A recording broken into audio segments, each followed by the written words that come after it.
Boxing Unfiltered, Lucas Media. So we got some news coming out of the world of boxing, and that is Andre SOG Ward and Jay Prince, founder of Rap A Lot, but he's also been a management in boxing, or should I say a boxing manager, and he's managed several different fighters from the likes of Shakur Stevenson, Brian Norman Jr., Floyd Mayweather at one point, and so on and so forth. Well, those two, during the interview, story came up about Roy Jones and Mike Tyson potentially fighting for the WBA heavyweight title. Now, Roy Jones had did something historical that wasn't done in over 100 years, and that is go from middleweight to heavyweight at some point in his career, throughout his career. And he beats John Ruiz and becomes the WBA heavyweight champion.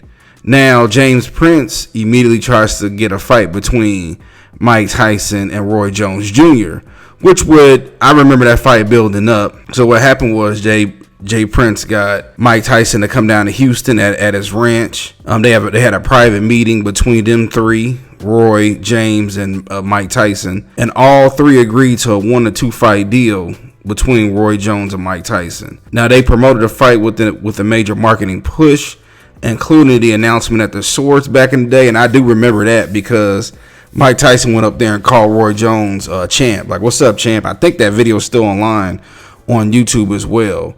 So when negotiations came, they both wanted $25 million guaranteed for each one. And mind you, this is 2002, 2003. However, Jay Prince said that the actual offer came in at $17 million, which he had no problem with them. He was trying to convince them to take that amount because then they can get that money, the difference off the back end, which I'm sure had they have fought, they would have done over 1 million something pay-per-views. But instead, Roy Jones chose to go against Antonio Tarver, at 175 pounds.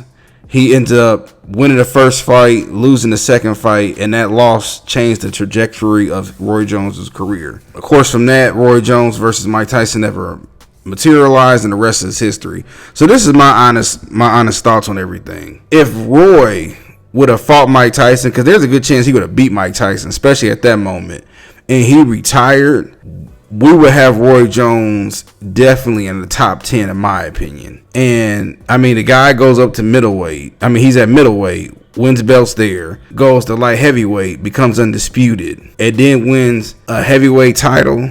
Yeah, you can say Usyk did it with the whole cruiserweight thing, but just imagine going up from middleweight to heavyweight. And really, he was undefeated. I mean, yeah, he had that one loss, where there was a disqualification, but you see, he came back, first round, forget his name off the top of my head, but knocked him out. But I mean, Roy, he was chasing greatness, and I remember him and Antonio Tarver, they had history. I know they boxed each other as amateurs, and they both had the whole Florida rivalry, so I'm sure that lured him to come back. I also remember Don King was promoting him around that time. And you just never know, man. I mean, I've also heard Mike Tyson's story, which is a little different, but it's unfortunate that here again, we always have to have fantasy matches when, could you imagine seeing them two fight? Yeah, they fought, back in 2020, 2021, but it was 20-something years too late. Imagine if you would have seen them fight back in that time, man. And that just, I'm telling you, I think, in my opinion, off the top of my head, I think Roy would have beat Mike, and we would have had a totally different conversation, but yet he kept fighting and losing. And, you don't really hear people mention him when they're talking about all-time greats. They talk about the Floyds and the Haggers and the Hearns, but you don't really hear people say Roy Jones. And I think it's because his career was stretched out a little too long. And mind you, this man was a fighter of the decade in the 1990s, was robbed of the gold medal in the 1988 Olympics in Seoul, South Korea. So, yeah, it's a lot of history with Roy, but it's unfortunate that those brothers didn't get a chance to fight each other, but that would have been a crazy fight. But, yeah, man, like I said, shout out to Jay Prince. A lot of people be sleeping on him. He's been in boxing for years and years. But, yeah, I just want to get my quick thoughts about it. Tell me what y'all think.